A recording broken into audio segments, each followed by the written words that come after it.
సూటుగాడు ఉందనండి Telugu Desam polit bureau పెద్దల్ని, అలాగే రాష్ట్ర అధ్యక్షులైన పల్ల శ్రీనివాస్ గారిని. 2024 ఎలక్షన్కు ముందు నారా లోకేష్ గారు పడ్డ అవమానాలు, కష్టాలు, ఆయన మీద పడ్డ కేసులు, ఆయన మీద జరిగిన దాడులు ఈ రాష్ట్రంలో మరొకటి ఎవరి మీదన్నా పడ్డాయండి?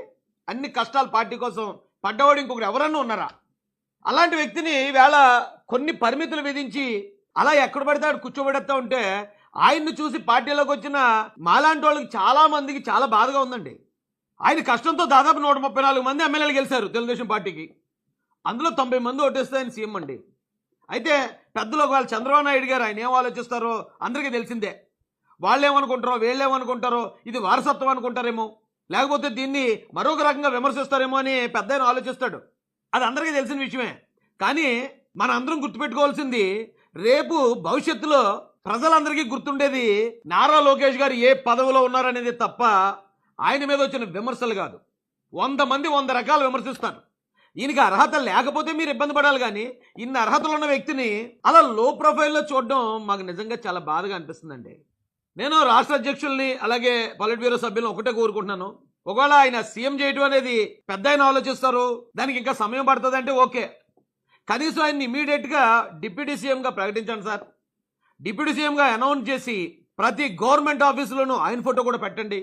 రాష్ట్రంలో ప్రతి ఏరియాలో ఉన్న క్యాడర్కి ఆయన్ని పంపించి ఆయన ద్వారా భరోసా ఇప్పించండి. ఎందుకంటే తెలుగుదేశం పార్టీ భవిష్యత్తు నారా లోకేష్ గారండి. లో ప్రొఫైల్ మెయింటైన్ చేద్దాం, మనం ఇంకా సాధారణంగానే ఉందామంటే నడిచే రోజులు కాదు ఇవి. ఎందుకు చెప్తుందంటే ఇప్పుడు నారా లోకేష్ గారికి రాష్ట్రాన్ని పరిపాలించే అర్హతలో 100కి 100% ఉన్నాయి. అంత కష్టపడ్డాడు ఆయన. కాబట్టి ఇమీడియట్గా నారా లోకేష్ గారిని కనీసం డిప్యూటీ సీఎంగా అనౌన్స్ చేయండి సార్. తెలుగుదేశం పార్టీ క్యాడర్లో, తెలుగుదేశం పార్టీ యువతలో నూతన ఉత్తేజాన్ని నింపండి. మొహమాటానికి వెళ్తే ఏదో వస్తుందని మా ఏరియాలో ఒక మూట సామెత ఉంది. దయచేసి ఎలాంటి మొహమాటాలు, విమర్శలు ఏమైనా వస్తాయేమో, ఆరోపణలు ఏమైనా వస్తాయేమో అనే అలాంటి మేనమేషాలు లెక్కించకుండా ధైర్యంగా తీసుకోండి నిర్ణయాన్ని. ఎందుకంటే మనం ఏ పని చేసినా విమర్శించే వాళ్ళు ఎప్పుడూ ఉంటారు. రేపు 2019 ఎలక్షన్ని నారా లోకేష్ గారు మాజీ ముఖ్యమంత్రిగా ఎదుర్కొంటారా, మాజీ డిప్యూటీ సీఎంగా ఎదుర్కొంటారా అనే దాని మీదే తెలుగుదేశం పార్టీ భవిష్యత్తు ఆధారపడి ఉంటుందండి. నేను ఇలా మాట్లాడటం కొంతమందికి నచ్చకపోవచ్చు, కానీ ఓ తెలుగుదేశం పార్టీ కార్యకర్తగా, అభిమానిగా, రాష్ట్ర అధికార ప్రతినిధిగా నా మనసుకు అనిపించిన బాధ చెప్పే హక్కు నాకుంది. దయచేసి వారసత్వం అనే ముసుగేసి నారా లోకేష్ గారిలో ఉన్న అర్హతని, ఆయన పడిన కష్టాలని, అవమానాలని తొక్కేయకుండా ఆయన ఇమీడియట్గా డిప్యూటీ సీఎంగా అనౌన్స్ చేయాల్సిందే.